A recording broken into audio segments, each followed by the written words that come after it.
ආයිබෝය හැමෝටම මේක දවස් කීපයකට කලින් මම මෙන්න මේ රටාව කිව්වා රැස්වලල්ලේ මැදට ගන්න පුළුවන් කියලා. ඊට පස්සේ ඒ වගේම තව එකක් ඒ වගේම කොටසකට ගන්න පුළුවන් තව එකක් අද කියලා දෙන්න හදන්නේ.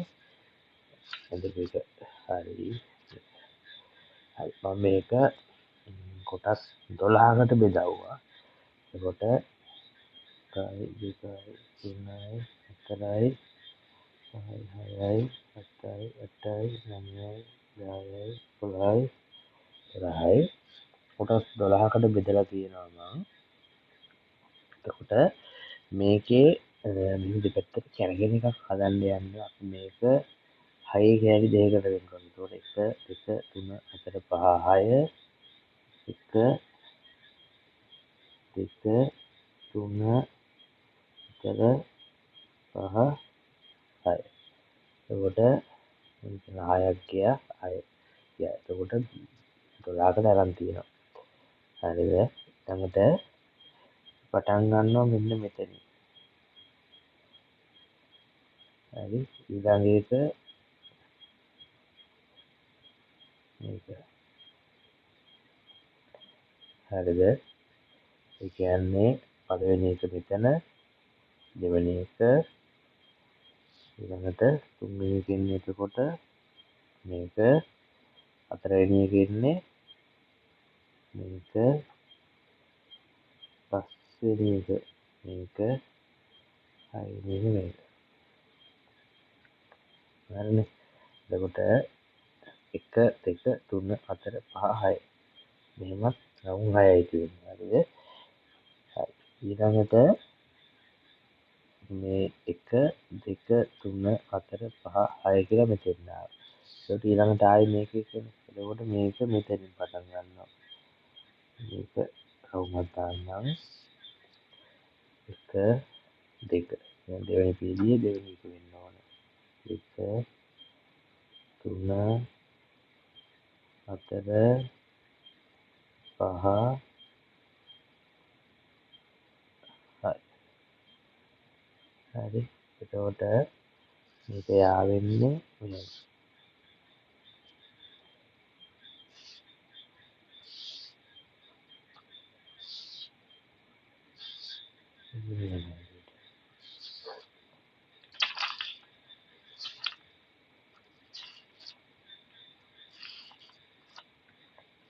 මේ විදිහට.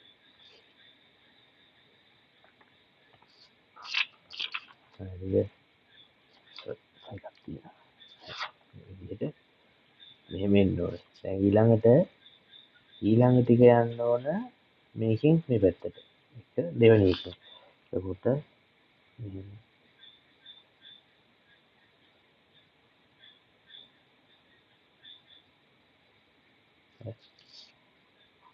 මේ විදිහට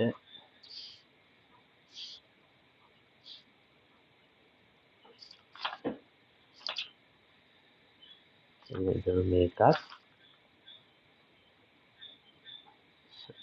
දැන් මෙතන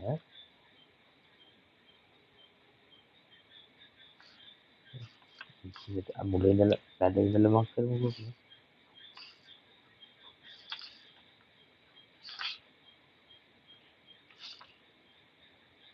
මේ දාන්න පුළුවන්. ඊළඟ එක එතකොට ඊළඟට තුන්වෙනි එක.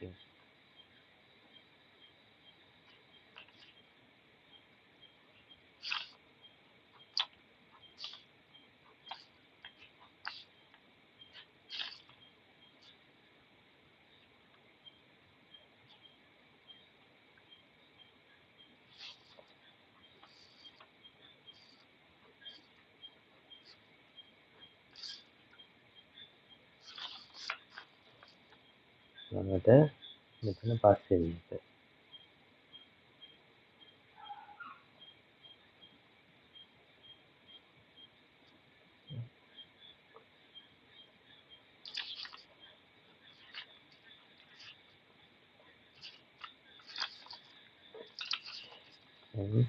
හයවෙනි එක.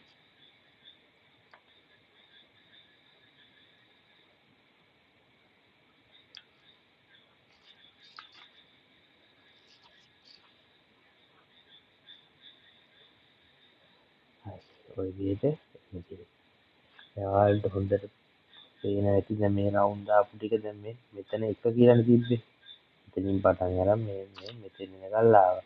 ඊළඟට ඒක මෙතනින් ඉඳලා ආයේ මේ කියන්නේ මෙන්න මෙතනින් පටන් ගන්නවා එක.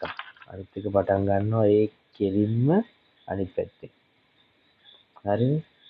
එතන පටන් ගන්න මේකෙන් අනිත් පැත්තෙන්. එතකොට මෙහෙම පටන් අරන් මෙහෙම යනවා. හිතන්න මෙතනින් පටන් ගත්ත කියලා එතකොට මෙහෙම යනවා. ඒක තමයි වෙන්නේ.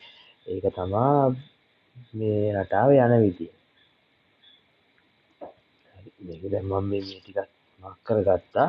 ඉතින් මේ ඇත්තටම මේකේ තියෙන්නේ මේ පැත්තට 6යි මේ වටේට 12යි තියෙන රවුමක්. ඒ කියන්නේ මෙහෙම රවුම් 6ක් ඇවිල්ලා තියෙනවා. ඒ රවුම් 6 12කට බෙදලා තියෙනවා. ඒකට බල්බ් 12යි 72යි. මේකේ බල්බ් 72කට තමයි මම මේක මේ ඇඳලා තියෙන්නේ. 72 නෙවෙයි ප්‍රමාණය වැඩි කරන්න පුළුවන්. ඔයාලා මේක උන්නම් මේ පැත්තට 5ක් අරන් මේ කියන්නේ මෙතෙන් ඉඳලා මෙතෙන්ට 5ක් අරන් මේ පැත්ත 12 තියන්නත් පුළුවන්. ගැටලුවක් නැහැ. උන්නම් මේ පැත්තට මෙතෙන් ඉඳලා මෙතෙන්ට 5ක් අරන් මේ ටික 20ක් විතර තියන්නත් පුළුවන්. ගැටලුවක් නැහැ. ඔයාලට කරන්න තියෙන දෙකෙන් බෙදෙන ගාණක් ගන්න. මේ පැත්තෙන් පටන් ගන්න. දිගටම ඒක ඉවර වෙනකල් ඇඳගෙන යන්න තියෙන්නේ. එච්චරයි. එකෙන් පටන් ගත්තා. මෙතන එකෙන් පටන් ගත්තා. මෙහෙම ඇඳගෙන මෙතන ඉවරනකල්. හිතන්න මෙතන අපි 12ක් නැතුව අපි හිතමු අපි 16ක් ගත්තා කියලා. එතකොට 8ක් එනවා. 1 2 3 4 5 6 8 කියලා. එතකොට දැන් මේක අපි ප්ලාස්ටර් කොටේට ගහනවා නම් ප්ලාස්ටර් කොටේ අපි තහඩු පටි ගහන්න ඕන 6කට. කියන්නේ අපි මේ කොටේ මෙහෙම ඇන්ගල් එකට ගැහුවොත් තහඩු පටිය 1 2 3 4 5 6. එහෙනම් ස්පෝක් කම්බි 6ක් වදින්න ඕන. මේක 8කට ගැහුවොත් 1 2 3 4 5 6 7 8යි කියලා අපි ස්පෝක් කම්බි 8ක් මේ තහඩුවට ගහනවා. ඒකින් මේ වයර් ටික මේකට එන්න ඕන. හරිනේ. එතකොට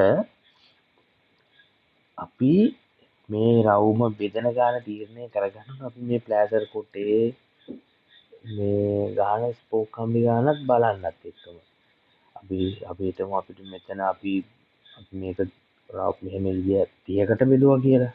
එතකොට අපි දෙකට බෙදුවොත් 15ක් එනවා. එතකොට අපි ස්පෝක් කම්බි 15ක් ගහන්න ඕනේ.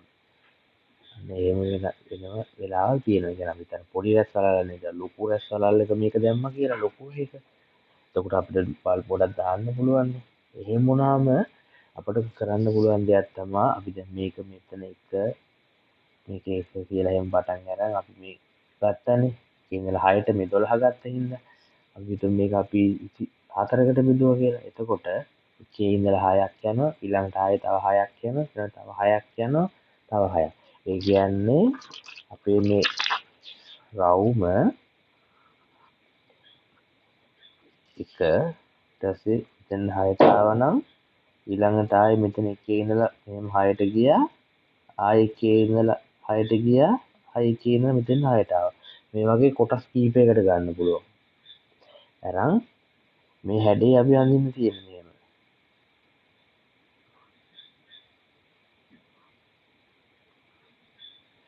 මේක දිගට ඇඳලා යන්න ඕනේ මෙතෙන් වෙනකල්.